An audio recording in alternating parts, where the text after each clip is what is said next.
Berserk is a story that we consider to be as close to perfect as a story can get. Every character, every dialogue exchange, every single panel is just dripping with significance and connective tissue to elsewhere in the series. Even a mini-arc that feels like filler, like the Days of Spring trilogy of flashback chapters where we witnessed a teenaged Guts, turned out to be important because it explained how the appearance and disappearance of astral creatures works in this world. However, like most storytellers, Miura-sensei wasn't perfect. That's because there's a massive plot hole in the complete narrative Berserk, and it's been staring at us practically since day one. In this video, we'll discuss what that plot hole is and discuss how the story of Berserk would have been different had it not been created, because trust us, the gap between what we got and what we could have gotten is actually pretty massive. Berserk works because of its low magic approach. One of the main reasons we think Berserk works so well as a series is because of its low magic approach to storytelling, especially in its initial arcs, which were crucial to setting up the rest of the series. In a way, Guts' story only truly begins with the Golden Age arc because that's when we get to see him be born, grown up, learn how to fight, deal with betrayal, and ultimately join up with the Band of the Falcons. Even though the Golden Age arc was preceded by the Black Swordsman arc, it's the true starting point for the series because it follows Guts' journey as a man trying to find his way in a world so consumed with conflict and death. And this low magic approach is also what made the many borderline magical events of the Golden Age feel special, because apart from knowing what Behelites and Apostles are, and being vaguely aware of the God Hand as an entity that kickstarted the lifelong beef between Guts and Griffith, we aren't told much else. Sure, we see Guts and Griffith's enmity and the intensity with which they seemingly hate each other, but other than getting a brief memory flash where Guts finds himself thinking he used to respect this guy, there isn't much else to go off of. The Golden Age is where we get the proper setup for why Guts hates Griffith so much, because it introduces characters that Miura probably wasn't thinking about when he wrote the Black Swordsman arc. For instance, in the prototype he wrote for Berserk, which features a rather hilarious eye-patched version of Guts, he made his mother's death at the hands of Apostles his primary motivator for hunting down and killing them all. In the Golden Age Part 1, Guts' mom was dead even before he was born, and he came into this world while her corpse dangled from a tree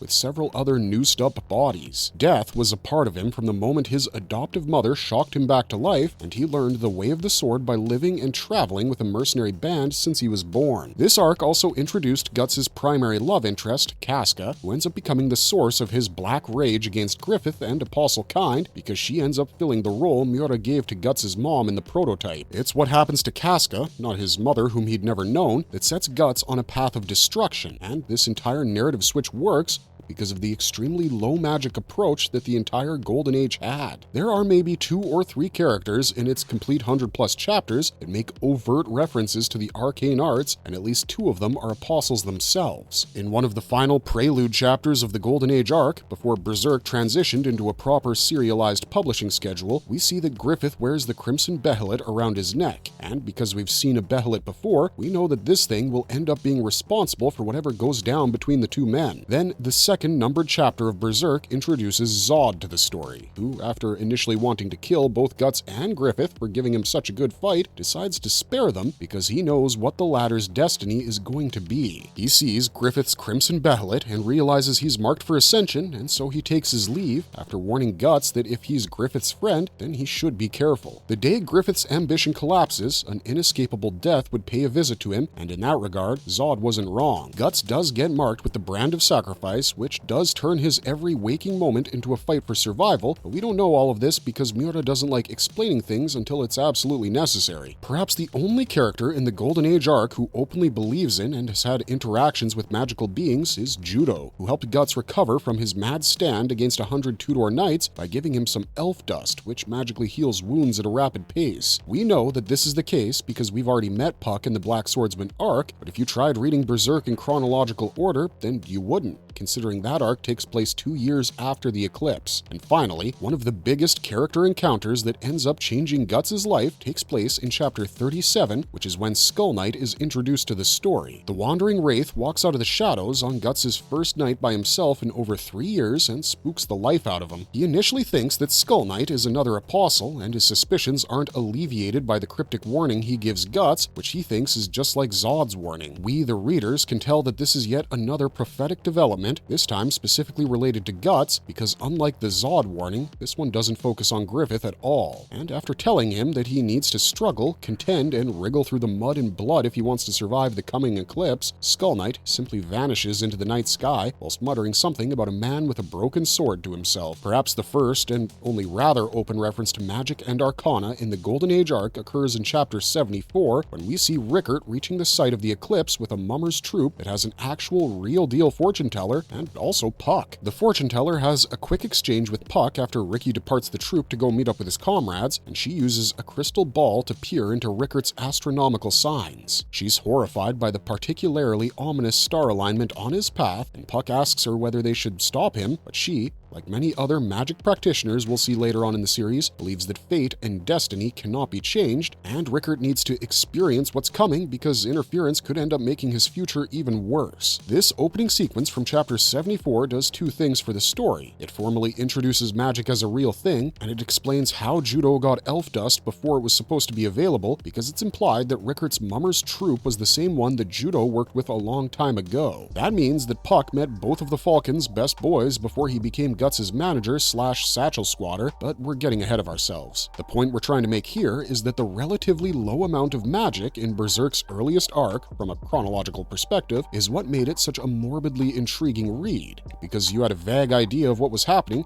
but you didn't know how, and you didn't know why. Yes, Griffith is a horrible person who chose to sacrifice his comrades for the sake of obtaining absolute power, but was that really just his choice, or was there a bigger reason for it? Sure, Skull Knight charged Guts with struggling through the eclipse long before it actually happened, but that was because of prophecy. Or was it because of history? Everything is unclear in the Golden Age arc, and that's why we love it so much. It's low-key our favorite arc from the series because it represents a time where innocence was commonplace and magic and monsters weren't real for the most part. All of that changes after the eclipse, of course, and we start getting drips and drabs with regards to the arcane nature of all that's happening to Guts throughout the series. But it isn't until after the Conviction arc is over that magic is properly introduced as a discipline.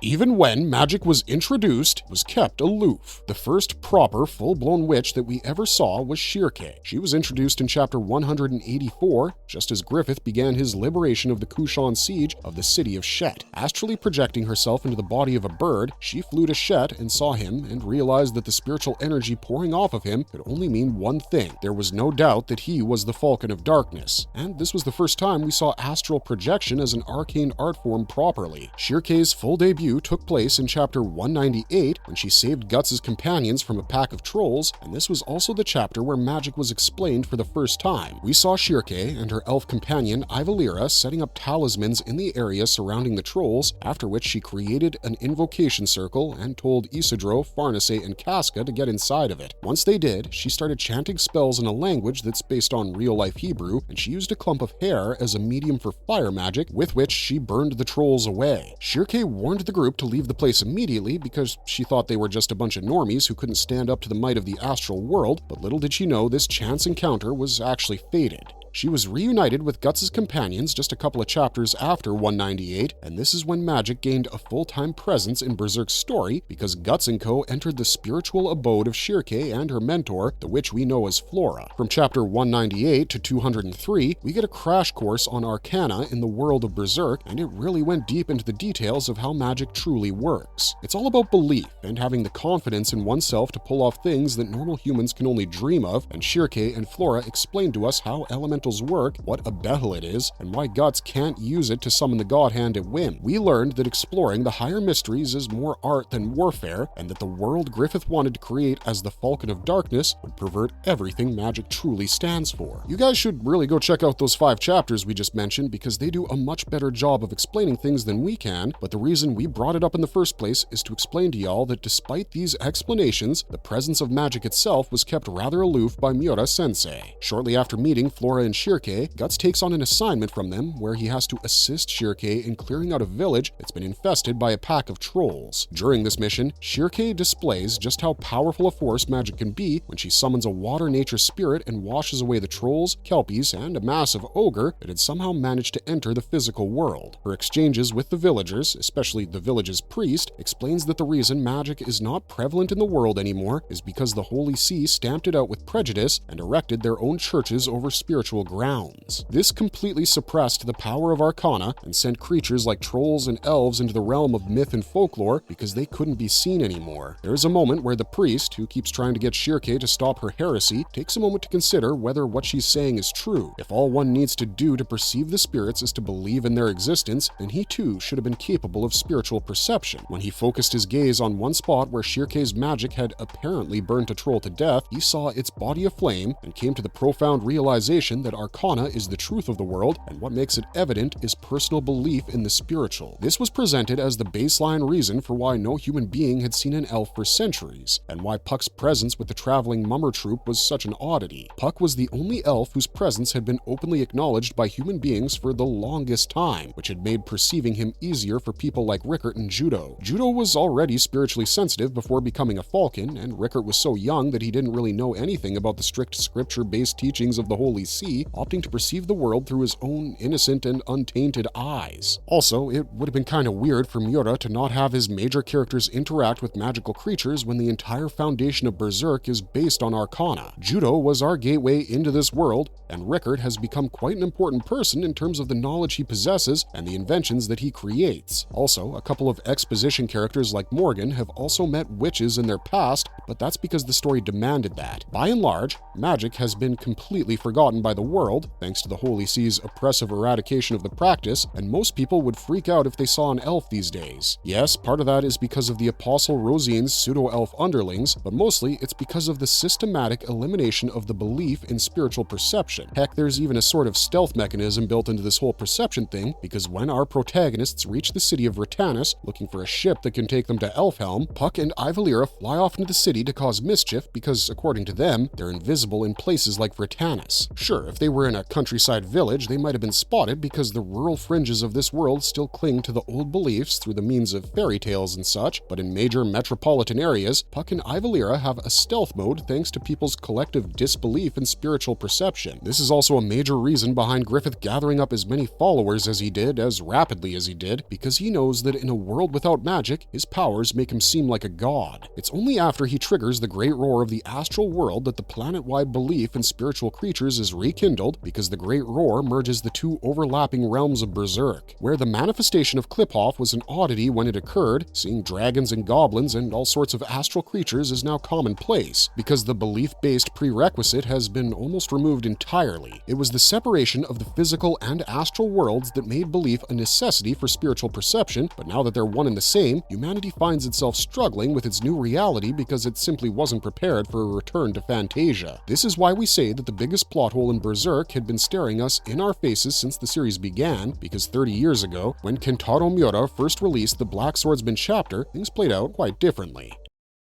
The Black Swordsman arc was a full, fat fantasy offering before Miura switched gears. While we know that you don't really need an excuse to go back and read the Black Swordsman arc these days, especially for those of you who think it represents the peak of Berserk and Guts' character, we're about to give you a reason to do exactly that. What is that reason, you might ask? Well, it's the fact that the entire arc is one giant plot hole when it comes to the existence of magic and the perception of spiritual entities. So far, we've discussed how the low presence of magic and arcana in the Golden Age arc was a selling point for Berserk because it made all that magical stuff that happens in it feel that much more significant. When we spoke about how even when magic was introduced and became a prominent theme in the series, it was kept aloof in nature by concentrating it in areas and groups of people who believe in it. Those areas and groups are in the minority when compared to the influence of the biggest religion in the world of Berserk, aka the Holy See, and all its affiliated territory. Puck and Ivalira's stealth mode when they enter Vertanis is solid proof of that. Heck, even Farnace, who's now one of the most promising witches in all of Berserk, was initially incapable of even seeing Puck, which is why when Guts kidnapped her from her camp, she thought he was messing with her face, when in reality, that was just Puck being Puck. A lot has been made of the fact that non-believers cannot see or sense astral creatures even as they float right in front of their faces, which is why it's so odd that in the very first chapter of Berserk, everyone seems to be able to see, listen to, and empathize with Puck's plight. The Black Swordsman arc opens with Guts visiting the fictional town of Koka. Koka is a place that feels feels desolate despite having quite a sizable population. There are knights and mercenaries coming and going, working women plying their trade, and orphan children littering the streets when Guts enters its main gate. He notices a caravan carrying young women and girls off to Koka Castle, which is the fortress overlooking the town, but apart from that, nothing seems to be out of the ordinary for this rather standard medieval town. In fact, this is exactly the kind of place where Puck and Ivalira would generally activate stealth mode and screw around with the townsfolk just to kill some time. However, that perception changes the moment Guts enters Koka's tavern/inn, because that's when he sees Puck for the first time. Puck has been held hostage by a few thugs who work for the apostle Guts was chasing after killing the female apostle he seduced in the first couple of pages. But the odd thing is, every person in that inn can see Puck, and yet they don't have any sort of reaction besides one of fear. Not fear for the elf's life, mind you, but their own, because they knew that those thugs torturing Puck were led by the Snake Baron. The complete lack of surprise at Puck's presence in such a populated place suggests that these guys were used to magical creatures being amongst them, and what's even weirder is the fact that the apostle's thugs specifically targeted an elf for their sick and twisted games.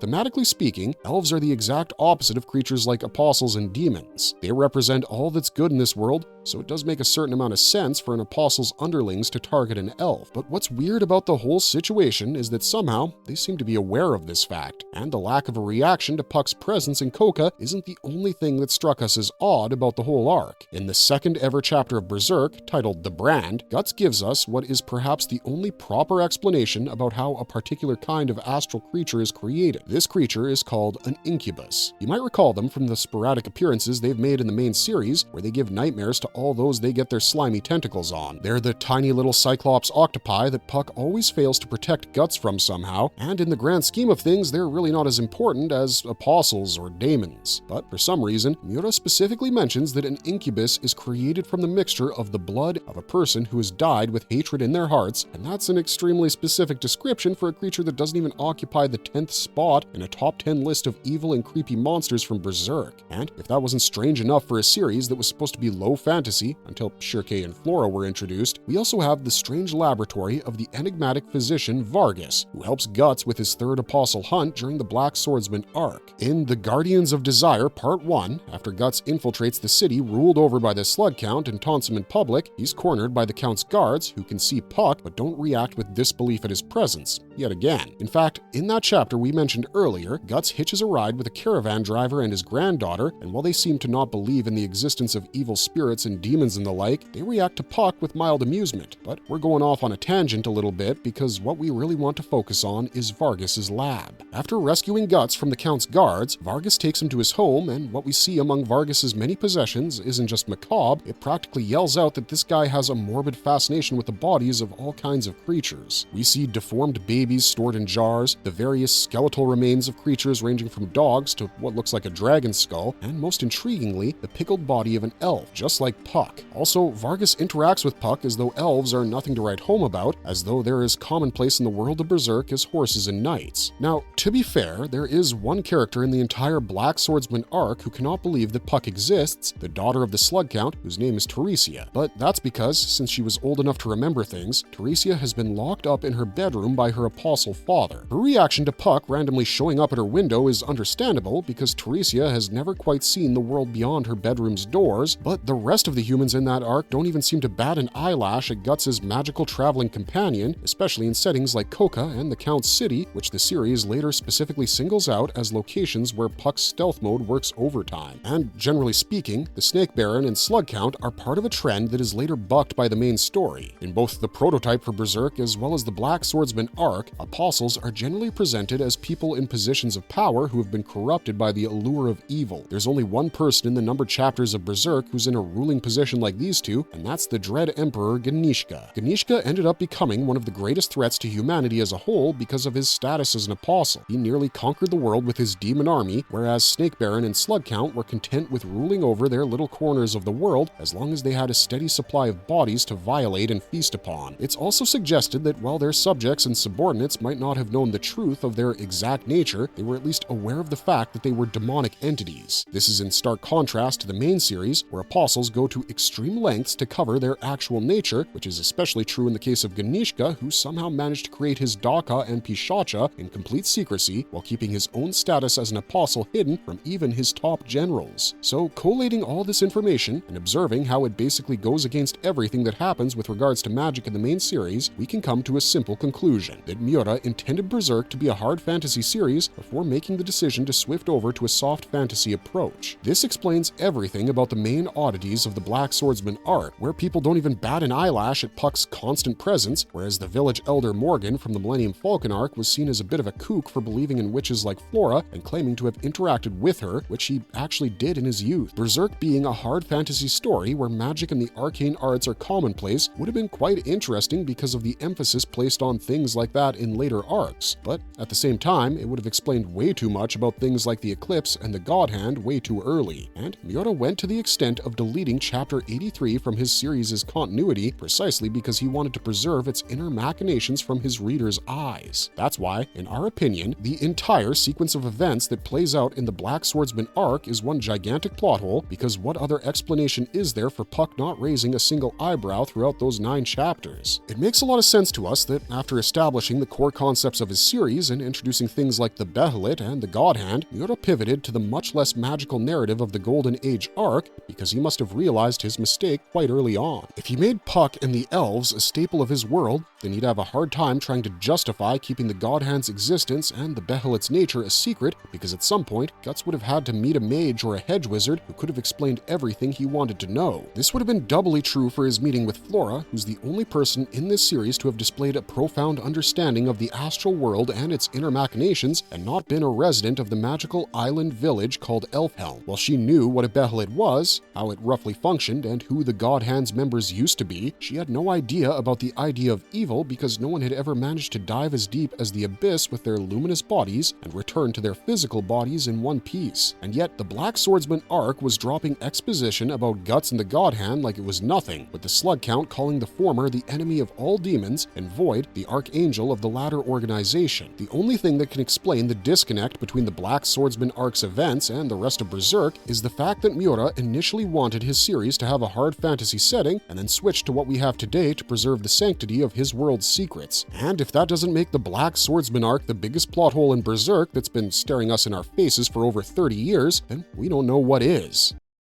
Marvelous verdict. But as is the case with most of our videos, it's just our opinion. And now that we're done laying out our case, we'd love to hear yours. Let us know what you think about the entire first arc of our favorite manga being one giant plot hole in the comments down below. And as always, don't forget to like, share, and subscribe to Marvelous Videos for more Berserk content. And we'll see you guys in the next one. Until then, stay safe and keep on struggling, strugglers.